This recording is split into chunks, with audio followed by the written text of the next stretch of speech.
예, 추운데 나오시느라 고생하셨죠. 네, 다들 이제 엄청 춥네요, 진짜. 예. 그러게요. 올겨울 들어서 좀 제법 쌀쌀하고 사나운 날씨가 온 것 같습니다. 건강 조심하시고요. 오늘 뉴스 전해주세요. 예, 어제 이 헌법재판소에서 박 대통령이 드디어 이 7시간에 관련된 내용들을요, 이 성명했다, 그러니까 답변을 했다라고 할 수 있는데요. 이 구체적인 내용이 나온 것은 이번이 처음입니다. 예. 이 박 대통령이 어제 이 세월호 참사 당일 7시간 행적에 대해서 이 16쪽 답변서를 냈는데요. 여기에는 이 보고서를 받고 검토했다라는 내용이 대부분입니다. 이제 그러니까 그날따라 컨디션이 안 좋아서 관저 집무실 근무를 마음 먹었다라는 거고요. 그리고 배가 완전히 뒤집혀 가라앉은 사진을 보고받은 뒤에도 이 4시간 가까이 관저를 벗어나지 않고 보고서를 검토했다. 이렇게 밝힌 겁니다. 그러니까 구체적인 사실이 처음 나왔다라고 소개는 하셨는데 네. 구체적인 사실이 없어요. 그렇죠? 네, 뭐 이 낸 게 16쪽이고요. 거기에 타임테이블로 뭐 이렇게 쪼개서 내긴 했지만요. 사실은 이미 알고 있거나 네. 혹은 뭐 알려졌던 내용들이긴 합니다. 그리고 처음 보면 청와대에 무장 투입이 있을까 봐 이거를 뭐 관저 같은 것을 알려주면 안 된다 이런 얘기를 하고 있는데 뭔가 거기에 대해서 뭐 걱정이 굉장히 많은가 봐요. 근데 실제로 관저 사진 같은 경우가 뭐 노무현 전 대통령 당시라든가 이명박 전 대통령 당시에도 다 나왔었거든요. 이미. 예, 그렇죠. 그것도 못 알려주겠다는 거고 제가 이 답변서를 보면서 가장 인상 깊었던 거는 뭐라고 해야 될까 다 보고만 받는 사람인 것 같아요. 그렇죠. 예. 네, 보고받았다 그런 내용이 주로 대통령이 있습니다. 할 일을 했느냐 헌법재판소에서는 무엇을 했느냐라고 물어봤는데 나는 보고를 받았다. 네. 그게 대통령의 역할이다라고 그동안 일을 해왔던 게 아닌가. 그렇기 때문에 그 중요한 시간에도 그 정도밖에는 하지 않았던가라는 거고 또 나왔던 게 정말 궁금해하는 게 이게 도대체 그 긴 시간 동안 무슨 보고를 어떻게 받았길래 상황인식이 제대로 안 돼 있었나라는 부분이었는데 글쎄 다른 것보다도 관저 집무실 이런 얘기도 많이 나오긴 했는데 최소한 다 인정을 하더라도 그러면 정말 긴급한 상황이니까 3시부터 이제 가야겠다. 네. 가야겠다 해서 2시간이나 걸렸다는 것도 이상하지만 그 2시간 동안 TV는 볼 수 있었을 거 아니에요. 예, 그렇죠. 뭐 상식적으로 생각하면 그런데요. 이 피청구인 그러니까 대통령 이 변호인 쪽에서 밝힌 바에 따르면요, 거기는 TV가 없었다라는 겁니다. 그렇기 때문에 이 TV로서 상황을 파악하진 않았다. 그러면서 비서진들이 별도의 사무 공간이 있었고 거기에 텔레비가 있기 때문에 중요한 내용이 보도되면 이 직접 혹은 전화나 쪽지 메모로 보고하는 경우가 있었다. 뭐 이렇게 밝힙니다. 비서진들이 상황을 보고한다는 게 그 시각이 온 국민들이 세월호가 거꾸로 넘어가는 모습을 물에 그렇죠. 잠기는 모습을 보면서 정말 안타까워 발을 동동 구르고 있었는데 그럼 그 비서진들은 한 번쯤 와서 대통령님 이것 좀 보세요 이 말도 못했던 거예요? 그러니까요. 이게 실제로 사실 눈으로 보면 보는 충격이 굉장히 크거든요. 이것이 얼마나 심각한 상황인지 알 수 있는 거고 그리고 아침 9시 15분부터 사실 이 YTN 보도가 나왔습니다. 예. 이제 그렇게 따지면 뭐 3시, 5시 이전까지도 충분히 앞으로 당겨서도 그 상황을 볼 수 있었을 것 같은데 참, 예.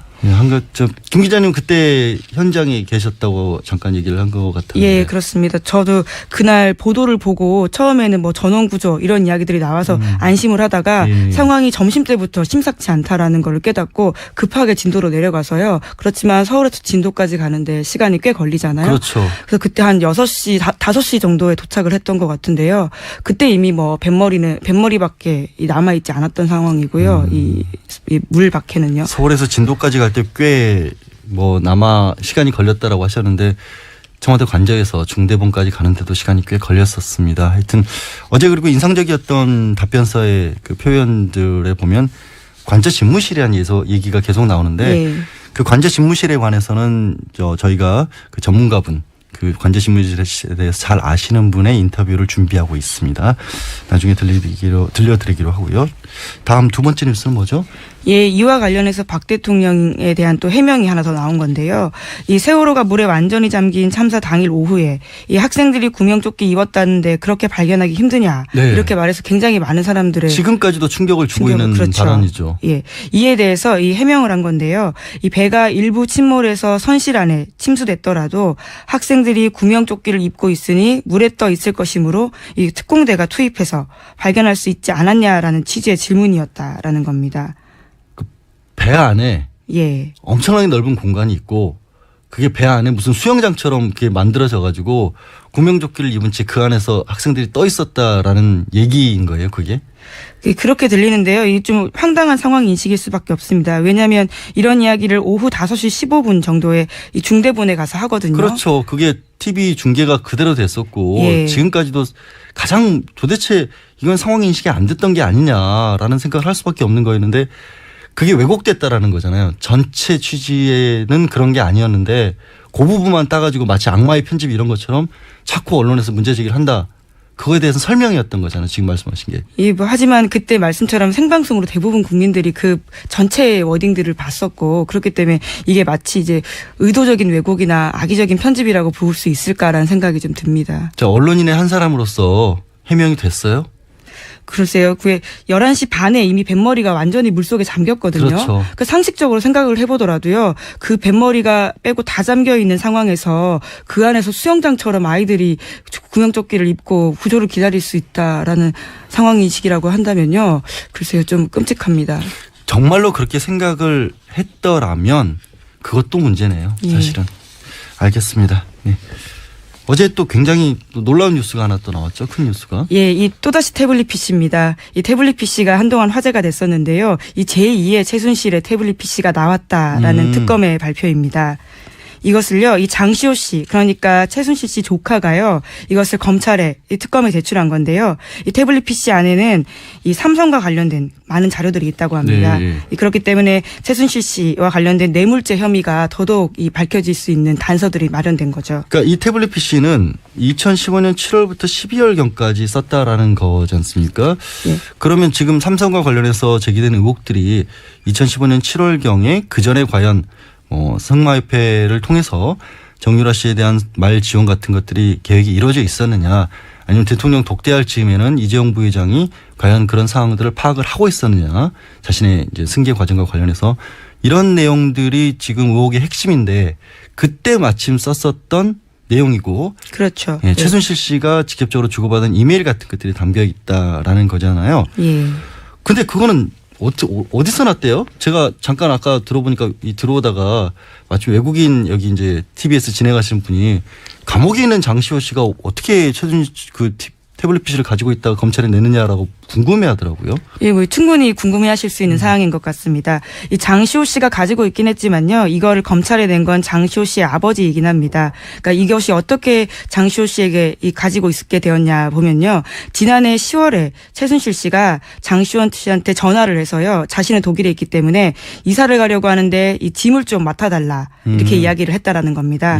그러면서 맡아야 될 짐 목록을 직접 다 읊어줬다고 하는데요, 최순실 씨가요. 거기에는 이번에 그 낸 태블릿 PC 그리고 청와대에서 받은 쌀 그리고 이 비선 진료 의혹을 받고 있는 이 김영재 원장 부인 회사의 화장품 이런 것들을 옮겨달라라고 했다고 합니다. 그 면세점에다 납품됐고 뭐 대통령이 직접 써보니까 좋았다고 했다는 화장품도 있었고. 그걸 목록까지 만들어서 조카한테 맡겼다는 거예요? 예, 이것들을 좀 챙겨가지고 따로 이제 놔둬달라라고 한 건데요. 그러니까 전체 짐들 중에서 이것들은 중요한 것들이니까 따로 보관을 해달라. 예, 그렇죠. 그런데 이게 하필이면 CCTV에 찍힌 겁니다. 이 장시호 씨가요, 이런 짐들을 자신의 직원들과 함께 옮기는 장면들이 CCTV에 찍혔고요. 최순실 씨의 그 많은 것들 중에서 이걸 골라내는 모습이 CCTV에 찍혔다. 예, 그 CCTV를 토대로요, 이 특검이 이게 뭐냐라고 추궁을 했다고 합니다. 이제 그러면서 훔친 거 아니냐 이런 이야기까지 이제 물어보니까요, 이제 궁지에 몰린 장시호 씨가 그게 아니고 이 이모가 부탁을 한 거고 나는 그것을 옮겼을 뿐이다라고 하면서 이제 그 사실을 인정하고는 그걸 가지고 있던 아버지한테 연락을 해서 좀 갖다 달라라고 한 거죠. 그럼 지금까지 사실 JTBC에서 입수해서 냈던 것들은 원래 이게 버리고 간 건지 아니면 누가 거기에 의도적으로 놓은 건지 아니면 그 태블릿 PC 안에 들어있는 문건들도 심지어 그것들조차도 조작이 돼서 집어넣은 것이다. 그런 얘기까지 했었는데. 최순실 씨 쪽 변호인. 그렇죠. 최순실 씨 변호인은 뭐 최순실 씨가 태블릿 PC를 쓸 줄도 모르는 것을 안다. 그럼 뭐 결정적인 증언도 있다. 이런 얘기까지 했었는데 그게 다 거짓말일 수 있다는 거고. 그렇죠. 예. 그런 주장을 또 할지도 모르겠어요. 이거 장시호 씨한테 맡겨놓은 건데 마음대로 검찰에 내버리면 어떻게 하냐. 원래 맡긴 물건을 자기 마음대로 처분하면 횡령이라는 범죄가 되는 거거든요. 그러나 조카와 이모 사이이기 때문에 처벌을 할 수가 없습니다. 그래서 이것도 범죄가 아닌 거고 여러 가지로 따져봐도 이거는 불법적으로 얻은 증거도 아니기 때문에 과연 이것에까지 뭐라고 할 수 있을지 의문인데 어쨌든 저 최순실 씨 측에서는 이것도 인정 안 하겠죠? 예, 뭐 똑같은 입장입니다. 이 최순실 씨 태블릿 PC 사용 못한다라는 주장을 계속하고 있고요. 네. 똑같이 감정해야 된다 이런 이야기를 반복하고 있습니다. 그 부분에 대해서 김원중 공장장은 감정을 하는 순간 오염될 것이라는 주장을 끊임없이 했었고 예, 바깥으로 감정이 나가는 바깥으로 순간. 나가면 예. 저는 그거는 불가능할 것이다. 어느 쪽이 뭐 맞다 틀리나가 아니라 과연 이렇게까지 증거가 나왔는데도 불구하고 잡아떼고 있는 사람들이 참 이해가 안 갑니다. 변호사 입장에서는. 예, 또 다음 뉴스. 예, 블랙리스트 관련해서 어제도 좀 계속 전달해 드렸었는데요. 예, 예. 이 쭉 좀 알려드리겠습니다. 이 SBS 보도인데요. 이 특검팀이 청와대 관계자 등을 조사하는 과정에서 이 블랙리스트가 문화계에 국한된 일이 아니다라는 정황을 포착했다라는 건데요. 예. 이 청와대의 거의 모든 수석 비서관실이 분야별로 이 정부 지원 배제 대상자 명단, 그러니까 블랙리스트를 작성했다라는 진술을 확보했다라는 겁니다. 그리고 이것을 시킨 것은 김기춘 대통령 비서실장이었고요. 이것을 만들어서 보고하라고 지시했고 이 대선 캠프 출신 비서관들이 실무를 주도했다라는 보도입니다. 아니 문화계가 아니면 그럼 어떤 영역이 있을까요? 왜 굳이 문화계 같은 경우에는 뭐 문화융성 사업이라든가 뭐 스포츠 사업 같은 것들과 관련해서 뭐 개인적으로 최순실 씨가 이익을 취할 가능성도 있었지만 다른 부분에는 뭐 어떤 예를 들어서 언론 같은 거 그런 것도 문화계에 포함될 것 같고. 예, 언론도 문화계 블랙리스트에 들어가 있어서요. 예. 실제로 뭐 시사인 등을 포함한 언론사들이 여기에 들어가게 되었습니다. 예. 거기는 뭐 그냥 문화계만 국한할 이유가 없었겠죠. 예. 그 사람들 입장에서는 진짜로 만들었다라면. 예. 네, 뭐, 참, 뭐, 5만 대 다 만들었다고 하는 게 이게 정말 놀라운 일이긴 한데요. 뭐, 지금까지 해왔던 행태를 본다면 문화계에만 뭐, 국한되진 않았을 수도 있겠다라는 생각이 드는 것도 사실입니다. 그리고 이게 근데 최순실도 보고를 받았다면서요. 예, 이 계속해서 전해드리면요. 이 JTBC 보도입니다. 이 문체부가 만든 블랙리스트를 최순실 씨 측에도 보고했다라는 진술이 나왔다라고 하는 건데요. 예. 이 구체적인 정황은 2015년 3월 27일에 이 문체부에서 만든 문건을 보면 여기에 장애인 연극단체 대표가 세월호 관련된 리트윗을 하고 야당 정치인을 팔로잉한다. 이런 내용이 문건에 있다는데요. 이 해당 문건의 작성자는 문체부 장관의 정책보좌관인 최아무개 씨라고 합니다. 근데 이 사람이 이 검찰 조사에서 그 해당 문건을 이 최순실 씨 측근이었던 고용태 씨에게 전달했고 이 고용태 씨는 자신이 그것을 요약해서 최순실 씨에게 보고했다 이렇게 말했다는 겁니다. 고용태 씨가 그런데도 중간 관여를 했었고 아니 블랙리스트를 최순실 씨가 보고를 받은 것도 이상하지만 장애인 연극단체 지원을 끊어버리면 그분들은 뭘로 어떻게 생존을 하라는 거죠? 생존권 자체를 위협한 거잖아요. 그건. 그렇죠. 예. 참 문화융성을 하는 게 아니라 문화 자체를 말살을 시킨 거죠. 사실은 그 다양성이라는 부분들을 가장 존중받아야 될 다양성이 있는 게 문화계고 그게 사람이 밥만 먹고 사는 게 아니라 정말로 기본적인 어떤 생계가 추구된 다음에 만족된 다음에 그 추구할 가장 큰 가치들이 문화에서 나오는 것이고 그게 대한민국이라는 데 가장 큰 경쟁력이 될 수도 있다라는 게 본인들이 주장했던 거잖아요. 문화융성 그렇죠. 사업이라는 예, 게. 뭐 창조경제, 문화융성. 예. 예. 뭐 갑자기 목소리 높여봐야 소용이 없다는 생각이 또 드는데 예, 다음은요. 이거 더 씁쓸한 뉴스라고 여기실 수 있을 텐데요. 심지어 이 블랙리스트에 오른 이 유명한 작가들의 해외 진출까지도 이 정부가 막았다라는 증언이 나왔다라는 건데요. 이 김현수 작가, 김혜란 작가 아마 이름 다 들어보셨을 겁니다. 저 문학 담당 기자였습니다. 예. 워낙 그 베스트셀러를 많이 쓰기도 했고요. 이 작가들의 작품이 영화화되기도 했었습니다. 그렇죠. 그런데 이 두 작가가 이 세월호 관련된 시국선언 등 블랙리스트에 포함됐었거든요. 아니 김현수 작가 글은 아시는 분은 이제 김현수 작가를 아시는 분은 이게 무슨 어떤 정치적 그런 뭐 뉘앙스를 띤 그런 글이라고 보기도 어렵고 굉장히 섬세하잖아요. 예. 이 김현수 작가 글은 여성 작가로 사람들이 착각을 할 만큼 그런 글들을 많이 쓰는 분인데 이걸 해외로 나가는 걸 아예 막았다. 번역을 못하게. 예, 2015년 11월에 미국 듀큐대에서 이 문학행사 초청이 있어서 한국문화번역원에서 요청을 했었는데 두 사람은 위에서 싫어하기 때문에 초청 대상 될 수 없다. 이렇게 번역원 측에서 거부했다라는 겁니다. 위에서 싫어했다라는 거는 그 위는 어딜까요? 참 이해가 안 가는데 그러고 보니까 맨부커상을 한강 씨가 받은 것도 그냥 외국인 번역가가 직접 번역을 한 거였잖아요. 예, 그렇죠. 우리나라에서 찾아냈던 것이 아니고 우리나라는 문화융성을 하기 위해서는 해외의 도움이 필요한 나라로 만들어버렸습니다. 안타깝습니다. 다음 뉴스는 뭐죠? 예, 뭐 이번엔 또 영화입니다. 이 영화조차도 이 외교관의 증언으로 나온 건데요. 이 변호인, 광해 이런 영화들을 해외 상영을 금지하겠다라는 건데 이 현지 외국인이나 교민에게 한국 영화를 상영하는 행사 때 상영하지 말아야 할 영화로서 정부가 정해줬다라는 겁니다. 뭐 이것도 외교관의 증언으로서요. SBS가 보도했습니다. 그러니까 변호인 같은 영화가 대한민국을 대표하는 그런 영화로 나오는 것을 지극히 싫어했다. 말씀 전해 주셨지만 김기춘 전 비서실장도 이 영화를 그렇게 싫어했다라고 하고 그 참 대중영화인데 영석 감독의 말 맞다는 1000만이 넘게 본 사실 대중영화 상업영화이고 대중영화인데요. 예. 뭐 더 이상 말씀드리기조차도 싫어지네요. 여러 번 얘기를 드렸기도 했고요. 네, 다음 뉴스도 말씀 주시죠. 예, 동아일보 보도입니다. 이 박근혜 대통령 대선 당시에요. 네거티브 대응 전략도 최순실 씨가 주도했다라는 정호성 전 비서관의 휴대전화 녹음 파일이 나왔다라는 건데요. 뭘 안 한 거예요? 뭘 안 한 거예요? 최순실 씨는. 예. 근데 그 하필 네거티브 대응 전략이라는 거잖아요. 그러면. 그렇죠. 예. 특히 그 TV 대선 토론이 있었을 때요. 이 이정희 후보와 굉장히 좀 각을 세우지 않았습니까? 대통령. 예. 그때 당시 박근혜 후보가요. 그러자 1차 TV 토론 때 이런 각을 세운 모습들을 보면서 이 어떻게 하면 이정희 후보를 공격할지에 대한 포인트를 그 최순실 씨가 읊어줬다라고 하는 건데요. 뭐 거기에 대해서 그 이정희 후보에게 27억 원이나 먼저 토해내라라고 맞받아치라 이런 제안을 했다라는 겁니다. 굉장히 구체적이네요. 예, 그렇죠. 아니 근데 어제 제가 이제 말씀 못 드렸던 것 중에 하나가 뉴스를 읽어주시고 나서 나중에 다시 보니까 최순실 씨랑 정호성 전 비서관이랑 박근혜 대통령이 세 사람이 같이 얘기를 한 부분, 이제 대통령 취임 앞두고 한 부분이 어제 나왔었잖아요. 예. 그게 굉장히 인상적인 내용이 저는 있더라고요. 최순실 씨가 문화체육 융성 사업이라고 하자라고 하니까 박 대통령이 문화 융성을 하자. 그렇게 하면 너무 노골적이다. 그러니까 최순실 씨가 또 그걸 받아들였어요. 예, 그렇죠. 최근에 나온 여러 가지 언론에 나온 얘기들 중에서 박근혜 대통령이 최순실 씨한테 반론을 제기하면서 적극적으로 의견을 제기한 거는 처음 봤습니다. 네네. 처음 봤어요. 생각해보니까 되게 황당하더라고요. 그 많은 뉴스들 중에서 박근혜 대통령이 최순실한테 이렇게 하자라고 하는 게 처음이었구나.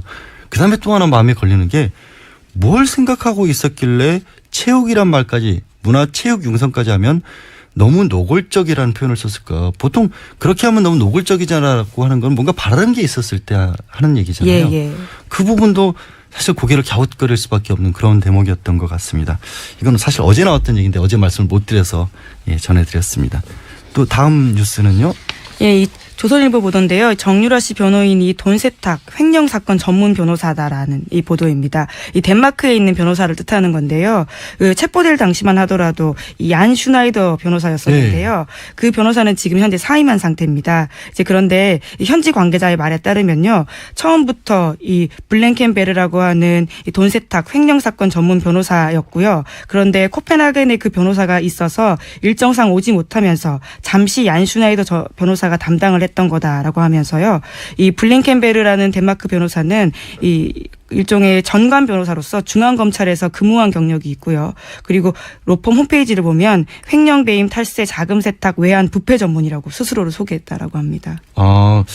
그러면 처음부터 얀 슈나이더라는 사람이 아니라 지금 새롭게 소개한 피터 마틴 블랭켄베르 이런 사람들 이름까지 왜 우리가 듣고 있어야 되는지 모르겠는데 근데 이 사람이 경제, 자금 세탁, 횡령 이런 거를 전문으로 하는 사람이라고 한다면 독일 현지에서 처음에 의혹을 받고 있는 부분들 자금 세탁이라든가 아니면 차명으로 회사를 설립했다라든가 그다음에 송금 의혹도 외국환 거래에 관련돼서 불법이 있지 않느냐는 부분에 관해서 오히려 적극적으로 막으려 했다는 얘기잖아요. 그렇죠. 그리고 볼 수 있습니다. 그때 당시에 많이 언론에 제기가 된 것처럼 독일 같은 경우 자금 세탁이 걸리면 그것 자체로 중형에 처할 수 있기 때문에 만약에 그걸 막으려고 처음부터 생각을 했다라면 정유라 씨 빨리 한국 돌아오는 게 낫겠네요. 빨리 돌아오십시오. 거기서 걸리면 큰일 납니다. 본인의 형사 사건은 생각보다 낫습니다. 빨리 돌아오세요. 여권 무효 조치됐으니까. 지금 여러분은 양지열 권한대행이 진행하고 있는 김어준 뉴스공장을 듣고 계신데요.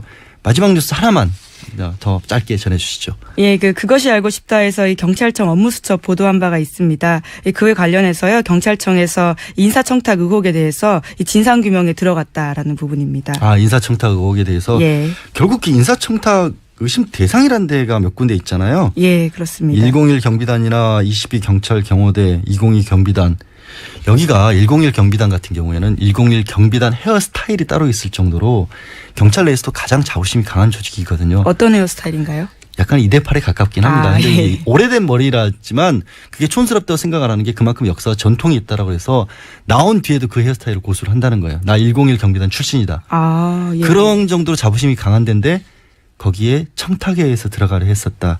경찰의 명예를 굉장히 심각하게 더럽힌 거죠. 예, 오늘 말씀 감사합니다. 예, 감사합니다. 지금까지 시사인 김은지 기자였습니다.